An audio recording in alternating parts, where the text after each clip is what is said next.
असं त्याचा आधार मानायचा. मग तू आम्हाला दाखवलं, व्यवस्थित दाखवलं, आनंद, आनंद, मौज, मजा. आणि त्याची मजा, मौज कसं आहे, हा आनंद आत्मिक आहे. हा आत्म्याचा परमात्मा म्हणतात आहे की काय घेणारा तो आनंद. हा आनंद कुठेही तुम्हाला जाणार नाही. तो तुमचा रामराग ते करायलाच पाहिजे. रामरागण्याचं थोडंसं वेळ काढा आपल्यासाठी करा, ते पहा. असं एक वेगळे स्वरूप येईल. परत तुम्ही ज्यावेळी तुमच्या दैनिक जीवनात जाल त्यावेळी तुम्हाला असं वाटेल की हा आता आपली बॅटरी चार्ज आहे. बॅटरी चार्ज होण्यासाठी गरजेचं आहे. हां, असं फेसाळलेलं असं आणि असं बसतापैकी लाटा जवळजवळ 5 फुटांपासून जास्त जवळ येतात. उंच उंच तर आणखीन वाढेल खरं. आणि मला वाटतं इथपर्यंत लाटा आलेल्या असतील मला असं दिसतंय. खूप सुंदर. म्हणूनही असं काही गोष्टी सगळ्या आपल्या आहेत तिथे पाहत मी तर आनंदित होतो. तुम्ही येऊन आनंद घ्या. धन्यवाद. थँक्यू. वेळ सांगा.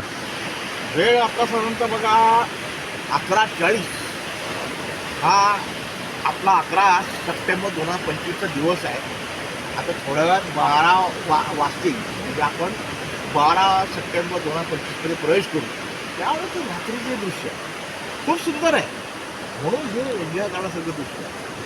हा निसर्ग वेगवेगळ्या वेळी वेगवेगळे आपले रूपं दाखवतो. सकाळी वेगळा, दुपारी वेगळा, संध्याकाळी वेगळा, रात्री वेगळा. ही सगळी तिची रूपच आहे. हे असं डोळ्याच्या चक्षुमध्ये असं आपलं टिपून घ्या.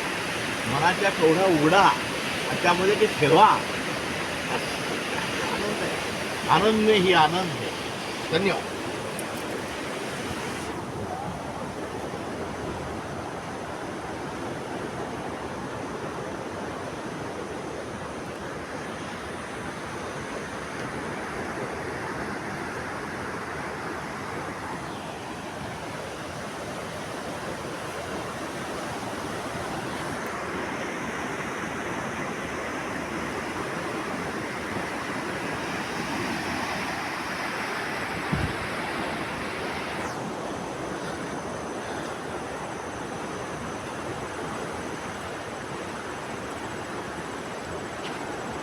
एक आत्मिक शांतता, आत्मिक आनंद, आत्मिक उत्साह हे तुम्हाला इथे पहा.